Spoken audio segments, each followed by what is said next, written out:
Even considering the plethora of mystery surrounding the current story, the new control devil Nayuta has been the biggest question mark for Chainsaw Man Part 2. From chapter 98 to 118, she has been pushed into the background both in narrative and artwork. There have been only sparse mentions of her existence and relationship with Denji since the first time she made an appearance in the final chapter of Part 1. This led to a great deal of speculation about her character, who she is, and more importantly, who she would become. It took 20 chapters to arrive at any sort of answer, but chapter 119 opened a few windows, finally allowing a glimpse of who she has come to be, and a majority of that characterization was portrayed through her shared living space with Denji. However, the end of the chapter signaled a massive shift in the story, and it was at the hand of Nayuta as she entered the scene by calling the girl kissing her brother a thief and shooting a chain straight through her head. This still left a lot of questions. What will she do to Asa? What is her personality like? Is she more tame than Makima? Can Denji settle her down? What is their dynamic? Who is Nayuta really?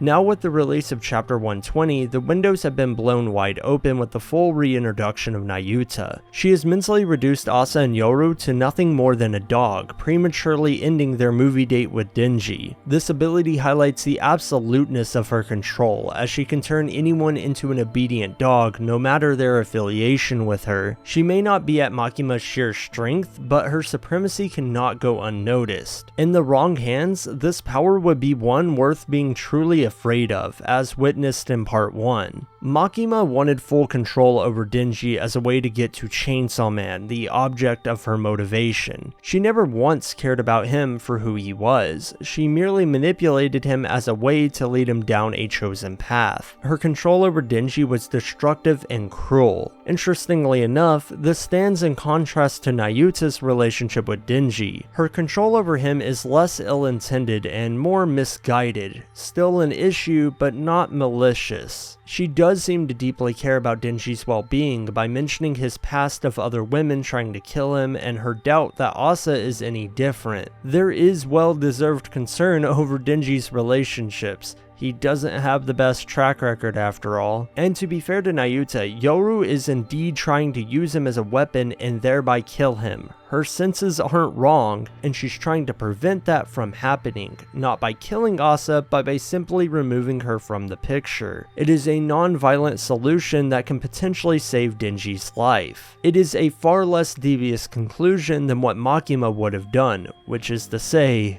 kill Asa. Nayuta can sniff out the murderous intent of Yoru's kiss, and Denji, who is almost exclusively interacted with Asa, cannot see it that way. What they're sensing is the difference between Yoru and Asa, one of whom does want to take advantage of Denji and the other who doesn't. Of the many problematic aspects in Denji and Makima's relationship, it was her willingness to destroy what he loved that made her so unequivocally evil. It wasn't just a controlling relationship, it was a destructive part of Denji's life that stripped away any of his ability to think for himself. In any kind of relationship, control can be exceedingly toxic, especially when left unchecked, but Denji is trying his best to keep her in check. This time around, their relationship seems to be one of compromise. He tells her that he isn't her property, and he fights for Asa to be returned to normal. In turn, she says she doesn't want Asa near him. They both get what they want, but not without sacrificing part of their interest. Denji can't freely see Asa anymore, but Nayuta does release her without harm. This is not ideal for either character, much less Asa, but it's the best compromise for the moment. As the story progresses, more compromises will have to be made in order to arrive at an end that makes everyone happy. Makima and Nayuta are two sides of the same coin, and that's never been more apparent. They try to get what they want out of Denji, but one is at his detriment and the other is for his sake. One purposefully hurts Denji and the other tries to prevent that hurt, both through the method of controlling him. Nayuta takes everything that was understood about the Control Devil and subverts it. What was once an unforgiving manipulation intended to break Denji is now an effort to keep him safe.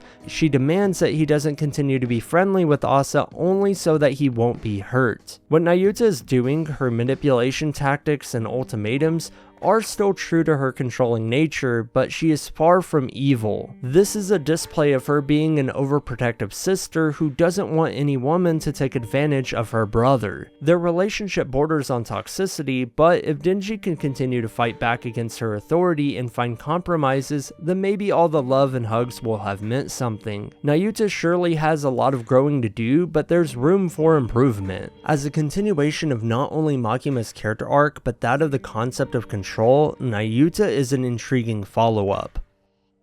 If you caught my last video in which I talked about Asa's struggle to find love, you might wonder how this changes things. Frankly, it's yet to be seen how much this will change the course of Chainsaw Man, but it hasn't necessarily caused permanent harm to her relationship with Denji just yet. It can still be fixed as of this moment, so it functions as a setback and not much else until things either get worse or hopefully better. Nayuta stepping in between Denji and Asa's relationship feels like the first major hurdle for them to overcome as romantic interest. I was worried that this was going to happen, but if there had to be a conflict sourced by another character, I'm glad it's as well written as this one. Nayuta is the perfect roadblock, if only because her reasoning is so understandable and her role had already been put in place. Although Asa believing that Denji stood her up is a massive blow to the confidence she was building up. Every time Asa tries to get close to someone, a problem arises, and she seems to have taken this one the hardest because she thought Denji might actually like her. Thus far, part 2 is full of conflicting interest and complicated emotions. Every character is seeking some sort of happiness, but there is yet to be a viable conclusion that can make everyone happy. Denji, Asa, Yoru, and Nayuta,